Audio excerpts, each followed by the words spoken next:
I've been covering the prison at Guantanamo Bay throughout the Obama years. President Obama rushing to empty Guantanamo Bay just days before leaving office. I returned just before Obama left office, as he and Donald Trump fought over the future of this place and the men detained here. He's allowing people to get out that are terrible people. Make no mistake, we will close Guantanamo prison. Gitmo, we're keeping that open, and we're going to load it up with bad dudes.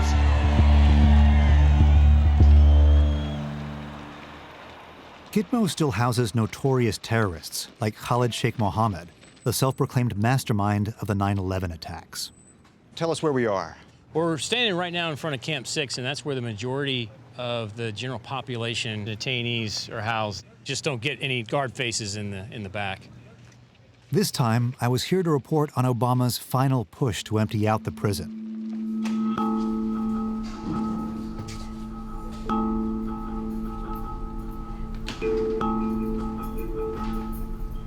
In his last year, he released 52 detainees. Nearly half of them had been held without charges and were once considered too dangerous to let go. But military and intelligence officials finally deemed the men safe to set free. I wanted to know more about these decisions and what happened to the detainees once they got out. This gate would literally be the last gate that they walk through before they get on their transportation to leave Guantanamo Bay.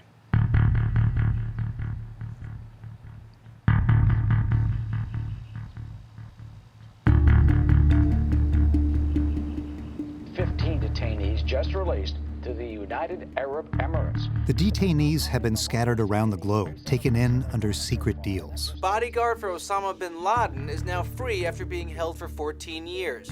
None of the officials involved in these deals will discuss the details, but most of the detainees were sent to Arab countries.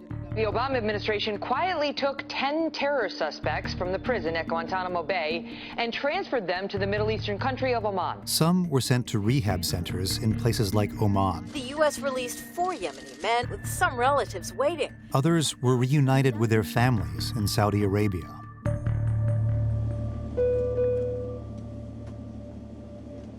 Every transfer was reviewed and approved by the Department of Defense.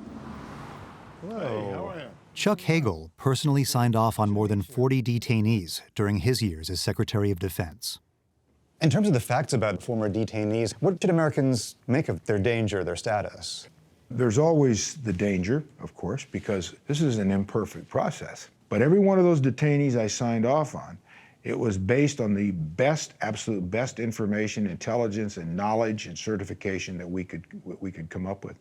And one of the final questions that I had to certify was, in your opinion, have you done everything to minimize the possibility that a detainee would ever again do any harm to an American or any of our allies? What did that mean in practice, in figuring that out? I always took the approach that I wanted to be damn sure.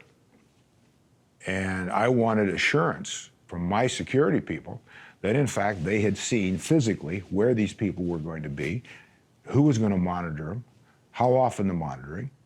And on the other side, we say to the host countries that are going to accept them, we want these people to get back into society where they are productive citizens. That means education. That means rehabilitation. Of course, I mean, that's clearly in our interest. It's in the interest of the detainee.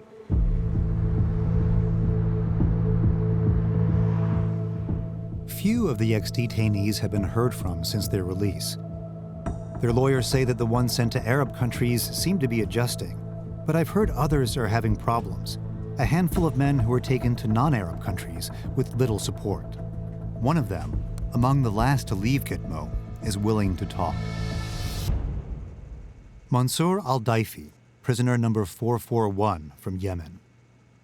He was never charged, but for most of his 14 years at Gitmo, he was considered too dangerous to release.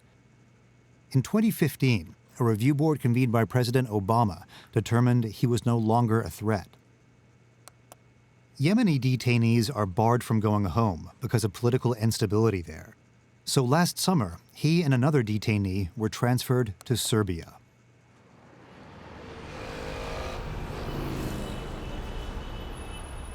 Mansour's pro bono lawyer in New York says he's unhappy in Serbia and wants to live in an Arab country. Was he given any choice in where he was going to go? No, not really. It was pretty much presented as Guantanamo or Serbia. And what kind of rehabilitation has been provided for him in Serbia so far? From Serbia, as far as I can tell, nothing. And nothing from the U.S. government. If we are going to take someone after holding them for 14 or 15 years and not let them go home, and not let them go to the country they want to go to, not let them go to a place where they feel they themselves will be able to build a life, but force them to another place, then I think we have a responsibility to help them adjust to that and make it work. She says Mansour has gone on a hunger strike protesting his situation. You have represented other Guantanamo detainees. In terms of Mansour's resettlement and reintegrating, is Mansour a unique case? I do not think he's the only one who's had a difficult time. I think a lot of the other men who have been sent to, say, Eastern Europe, which is a very unfamiliar culture for them and unfamiliar languages, have had a very hard time adjusting. People who were sent to countries like Oman, which are very familiar to them, which are a familiar language, which does have a formal rehabilitation program to help them make that adjustment. Those people seem to be doing pretty well. And if we want to make sure that these people are never going to be a threat to the U.S., the best way to do that is to make sure that they have a life that they're happy with. That's not going to happen if you put them someplace where they are totally isolated and they don't see any prospect for a future.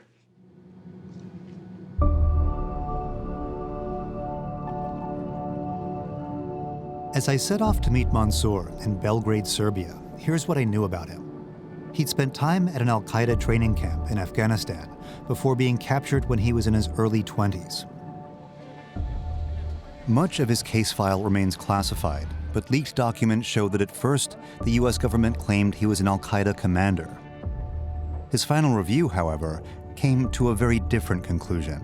At worst, it says he was a low-level fighter, possibly not even a member of al-Qaeda at all. Mansour was known to exaggerate and change his story. In 2006, he claimed he was a committed jihadi and praised the 9/11 attacks.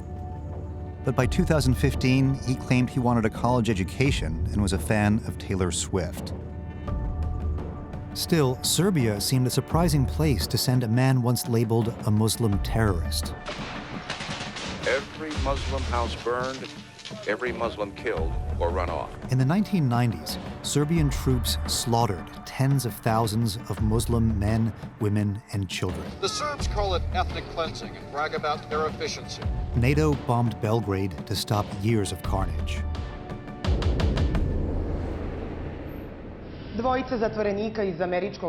When the detainees arrived here last July, it made headlines. Some questioned if they were dangerous. The Serbian prime minister insisted they weren't.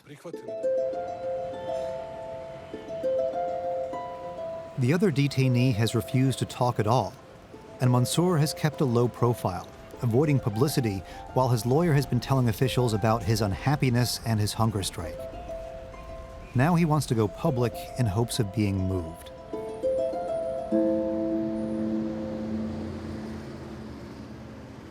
The Serbian government agreed to keep Mansour for 2 years. He can't leave the country. They give him a small stipend and an apartment. That's where we found him. Hey. Mansour. Okay, very good morning. Good morning. Welcome. How are you feeling right now? I feel I'm lost, honestly, because I'm nowhere. I end up in Guantanamo 20 years old. I am still 20, mentally, I'm 20 years old. The way I'm thinking, the way I'm talking, but physically, I am 36. Because when you stay in jail, I mean, your mind and your intellectual, everything stays at the same. And the worst thing in Guantanamo, like what I have experienced, I didn't know why I was there, and for how long are they going to punish me? Until when? What's my crime? I wish if I had done something wrong, then yeah, I deserve that. But nothing. It's just keep people indefinite for no reason. It's not right at all.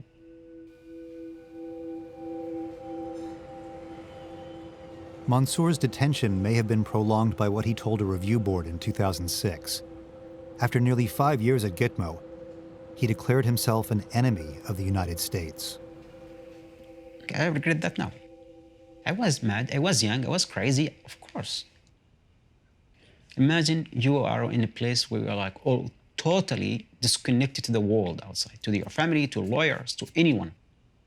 They were extracting the worst of us to show the world this is bad people. Mansour learned English at Gitmo, mostly from the guards, he says, and he wanted to study at an English language university here, but was rejected. He says it's because of his background, but the university told me he failed his entrance exam. He rarely leaves the house, especially now that he's on a hunger strike. My way is like slowing down very, very fast. I started on 154 pound. Now I am on 136, like almost 18 pound. I have lost my weight in 23 days.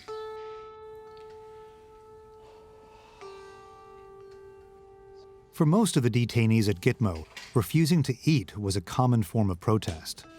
Mansour says he did it many times, and at one point was force-fed over the course of 2 years. Now he's using the tactic to pressure the U.S. to get him out of Serbia. What I am asking to be sent to other country which I can start my life. That's what I want. To start a family, start to finish my education, and to live in like a normal person. That's what I want in my life. Not more. Simple dream. What did you think when you heard Serbia? I was afraid, scared, afraid, to be honest with you, because the historical conflict between Serbian and Muslims in the 90s, this is like, God, I'm going to that country. You threw me in a country which I knew nothing about, no language. I mean, it's total chaos. The Serbian government told me that after 2 years, you are leaving. And who is going to accept ex-Guantanamo detainee after what had been said about us?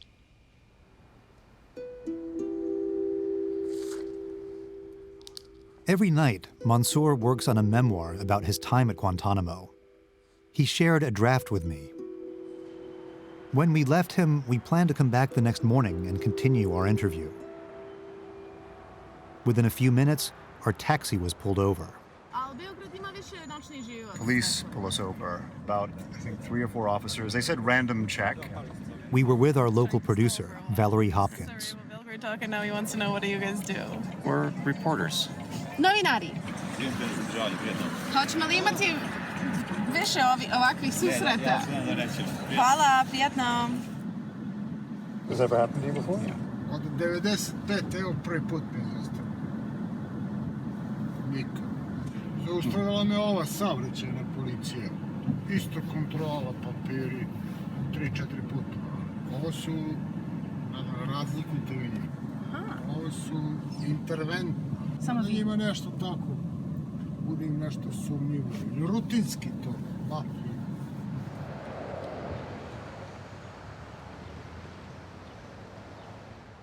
The next morning, before heading to Mansour's, he sent a text to Frontline producer, James Jacoby.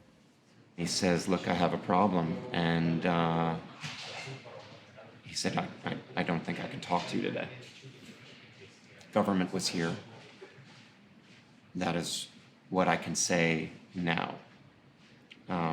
For now, I don't want to run into any problem, please. It's different now. No, please don't come. There will be a problem for me.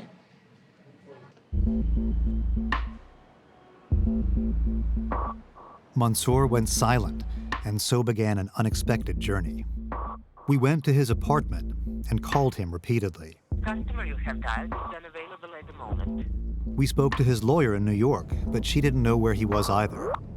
In his texts, Mansour said the government had come, but he didn't say who or why. All we knew was that he had a Serbian government minder, but we didn't know where to find him. So we sought help from a local investigative journalist who's been pursuing the government for information about Mansour. This is a letter to a government in August, September also, November. So basically I am addressing to any possible authorities that are maybe in charge for this issue. And the government didn't even reply to my constant calls or mails. What have you been able to find out about the transfers? We found out that government didn't call any experts for resocialization and trauma healing of those people. We found out that they didn't contact Islamic communities in Serbia and notify them. And for sure, their help is needed in their resocialization. So basically, the only person who has everything on this case is the Prime Minister, who is not very keen of journalists.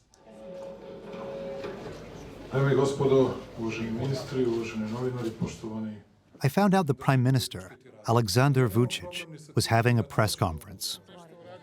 When I arrived, I was referred to his interior minister, who's in charge of domestic security. Hello, nice to meet you. Likewise. Do you think we could talk to you for a few minutes? What are the issues that you want? We're doing stories about the Guantanamo detainees that have ended up in other countries. Give me a minute to think about it. Okay. I want to rethink whether I should say anything because there are technical issues that are sensitive. I wanted to find out what he knew about Mansour's whereabouts. We've been interviewing one of the former detainees, and he suddenly went quiet on us. Is there any way that we could find out through you, or is... Well, they are now private citizens as anyone else, and they have right to talk or not to talk with anyone, so we cannot force them to do that or influence them to do that. He's fallen out of contact with everybody, and we were actually concerned about what's going on with him. Well, I have no information that any one of them complained. We have a regular communication with them. And I think that they're very happy with the ongoing situation. And I would say that we are doing a very good job. We are trying to accommodate U.S. in a way of de-radicalizing these kind of individuals while closing Guantanamo.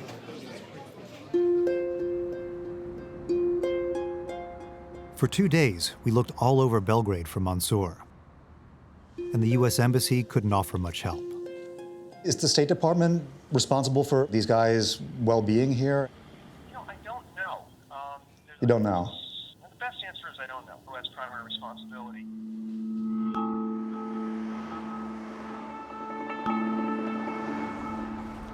While waiting on word from Mansour one night, I went into downtown Belgrade, where more than 1,000 refugees from predominantly Muslim countries had set up a makeshift camp.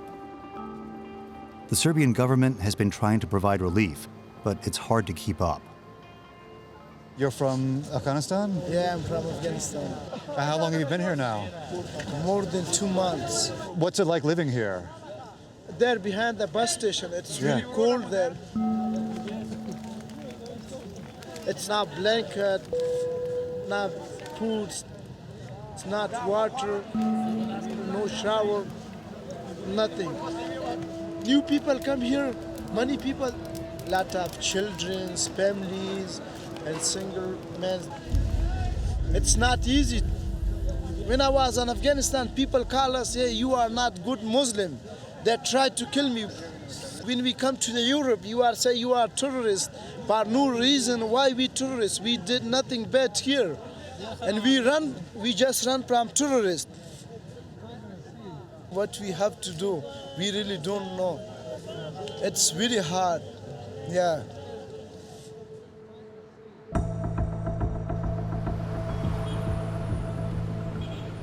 That night, we finally heard from Mansour. He was at the one place we didn't expect, our hotel.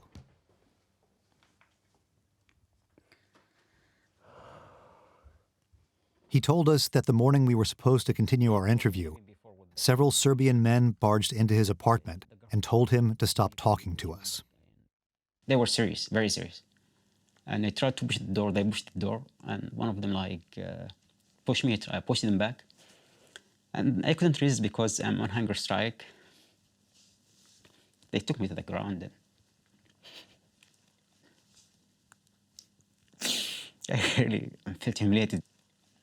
I hit my head on the wall here.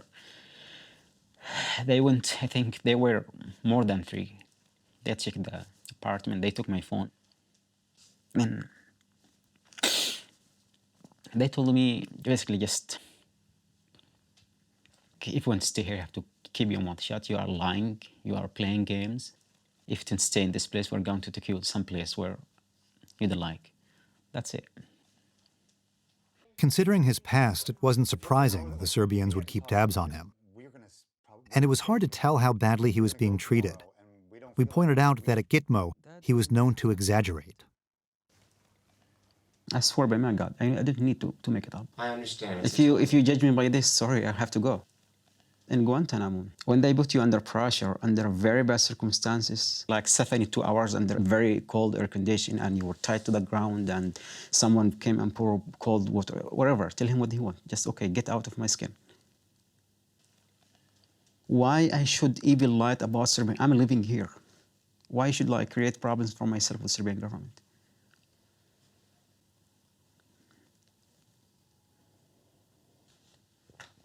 It was late, and Mansour wanted to talk to his lawyer in New York about staying overnight at the hotel. Honestly, last night I couldn't sleep. I have nightmares all night. Even today, like, I put a lot of stuff behind the door. And I think I'm going to keep doing this all the time. Okay, I will stay here tonight. Let me talk to her about that. Okay, James wants to talk to you. Beth, let me take your credit card number, unless you want to call the hotel directly and book the room for Mansour. I have nowhere to go to. Like, I have thought about it, to hide among the refugees, but it's not a good idea. What name do you want to use, Mansour, for tonight? So I use 441, tell her. He wants to use 441.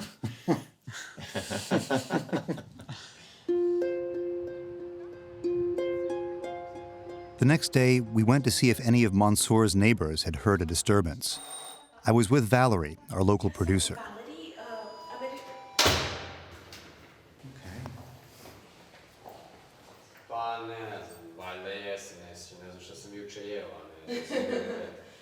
No one had heard a thing. But one neighbor said he thought the secret police were renting Mansour's apartment.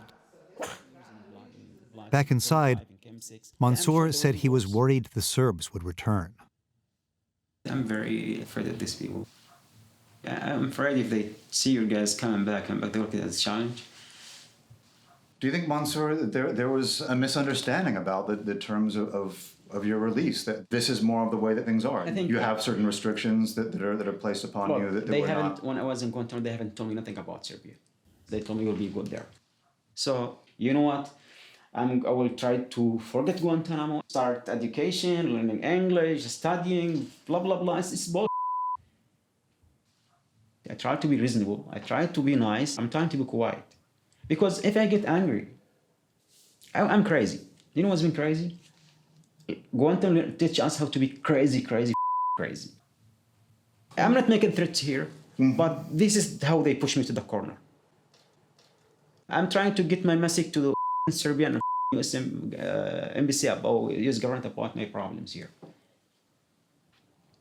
But who cares? I mean, we just a piece of there, just die. What matters?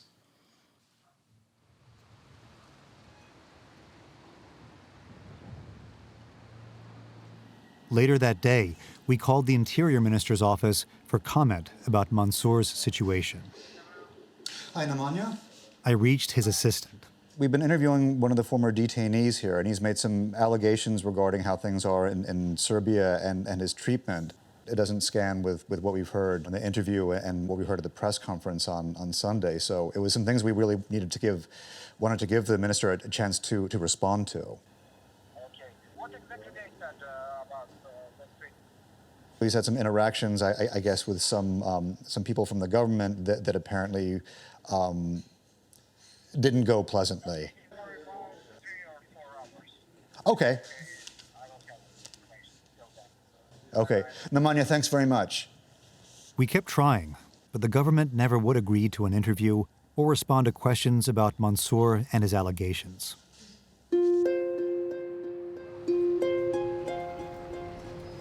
The next day, our last in Serbia, I reread Mansour's memoir.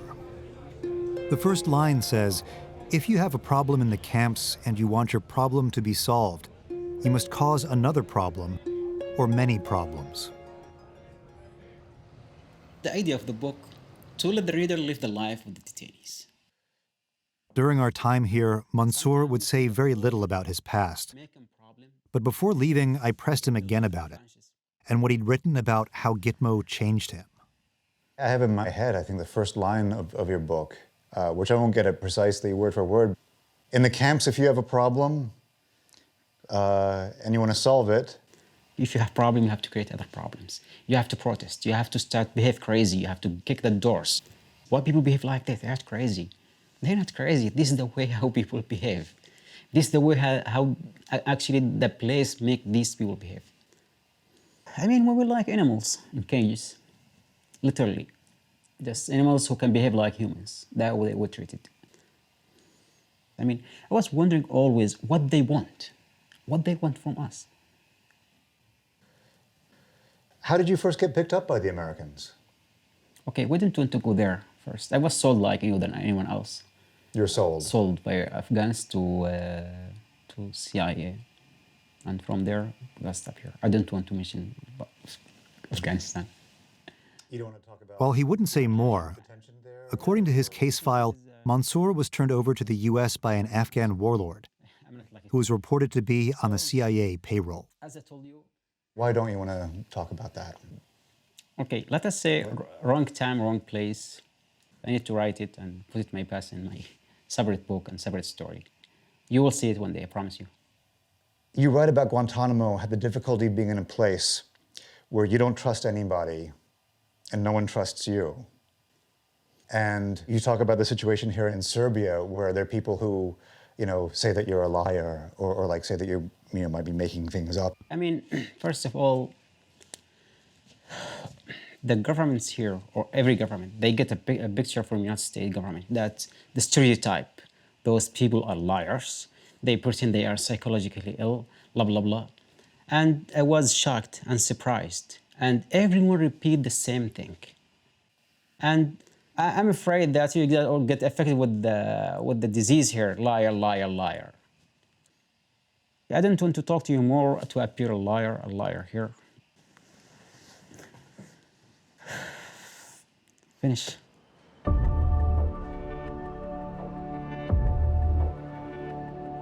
We went back to the U.S., leaving Mansour much as we had found him, bitter, isolated, determined to carry on with his hunger strike. Mansour's lawyer said she'd made no headway getting anyone at the State Department to reconsider his placement. So on the 40th day of Mansour's hunger strike, I went to see the person who had struck the deal to send him to Serbia, Ambassador Lee Wolosky, the special envoy for Guantanamo closure under President Obama. Arun? Hello. Lee Wolosky. Nice to meet you. Thank you for Wolosky was pressed for time. There were 20 detainees he was still trying to find countries for in the remaining weeks of the Obama administration. I asked him about Mansour's troubles in Serbia and his hunger strike.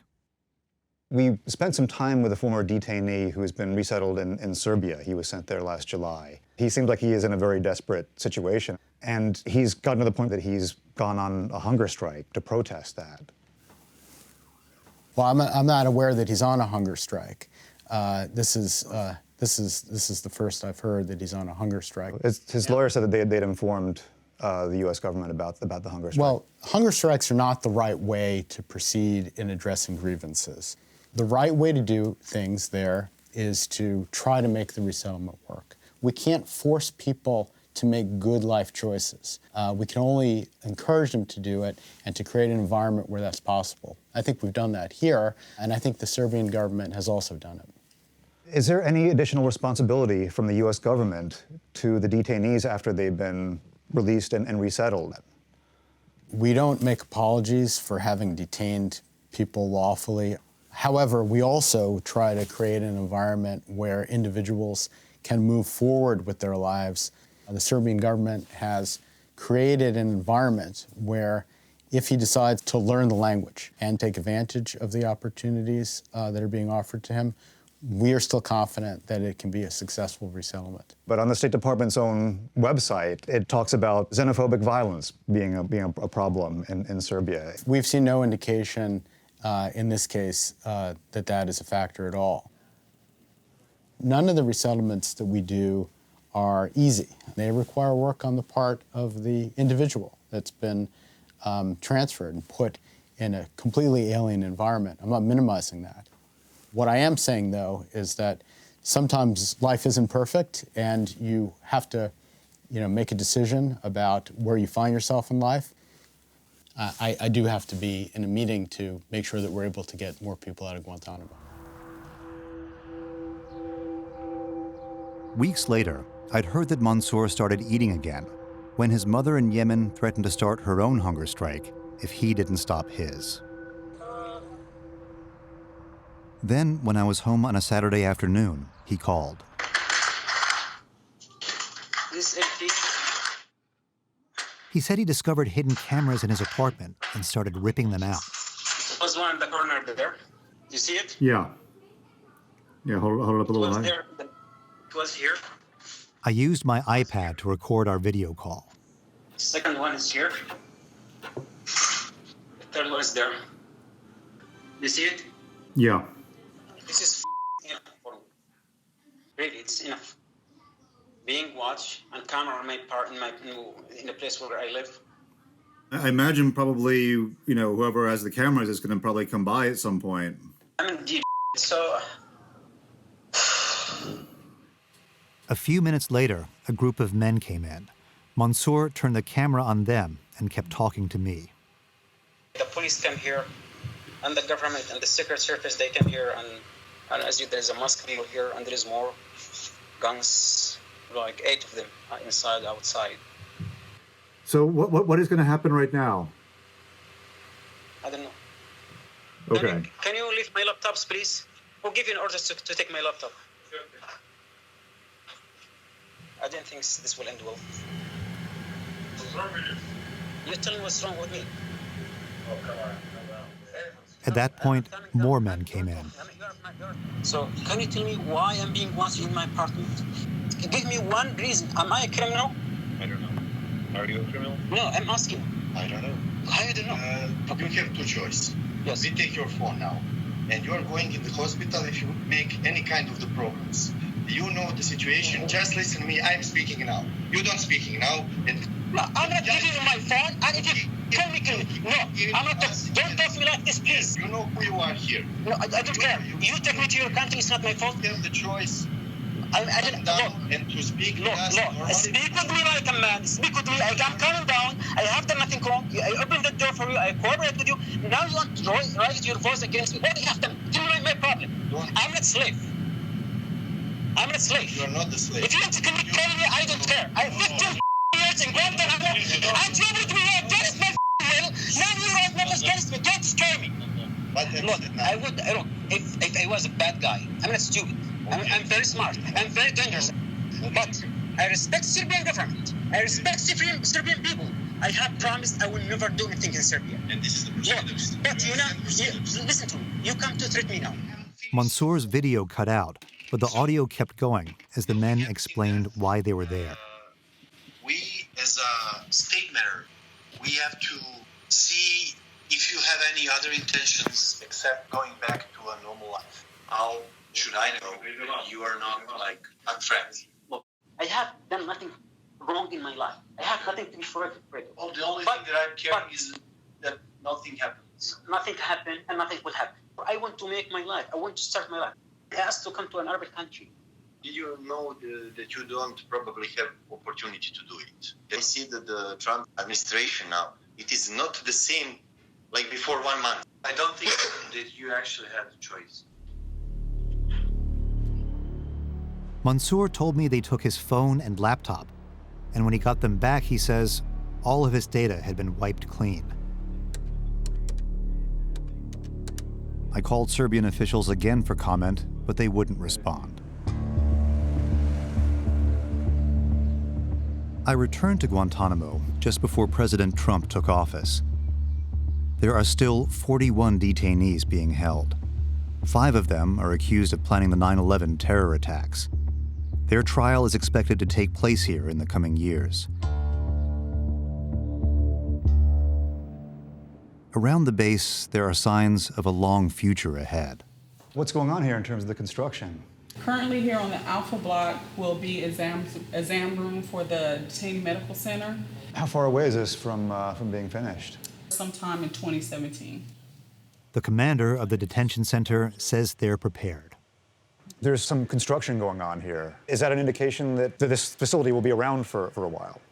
We're preparing for whatever the possibility may be. Going forward with that, it provides us a capacity and ability to provide better medical care to the detainee population. Helps us out also if there's an aging population, if we're here 5, 10, 15 years down the road as well, because we have to look for all possibilities for that. If the new commander-in-chief, who said that he wants to keep the facility open and start sending new detainees here, how would you be able to adjust? We have multiple plans in place. The first thing we'd probably do would be looking at not intermingling new detainees coming in. So we'd have to figure out the best way to do that based upon the number of detainees we'd get.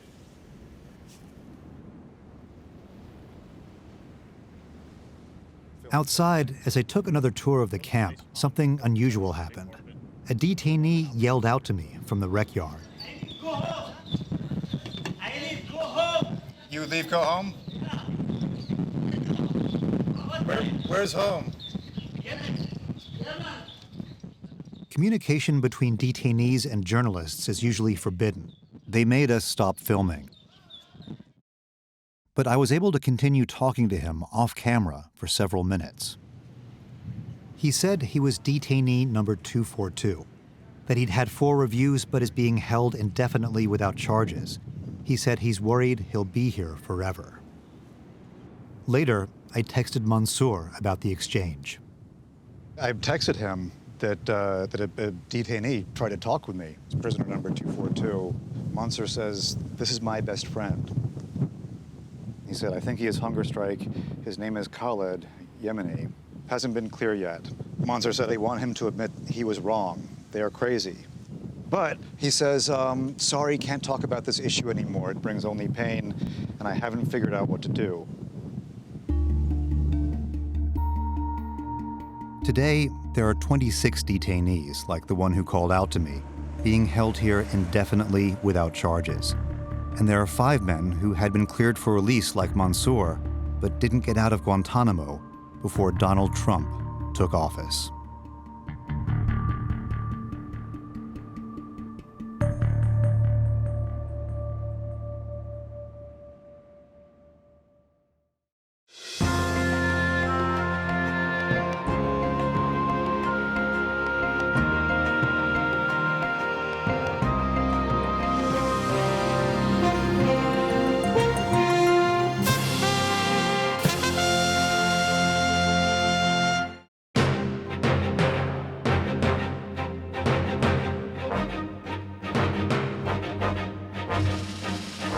For more on this and other Frontline programs, visit our website at pbs.org/frontline.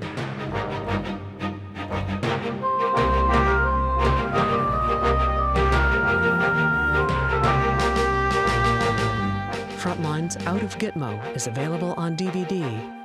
To order, visit shoppbs.org or call 1-800-PLAY-PBS. Frontline is also available for download on iTunes.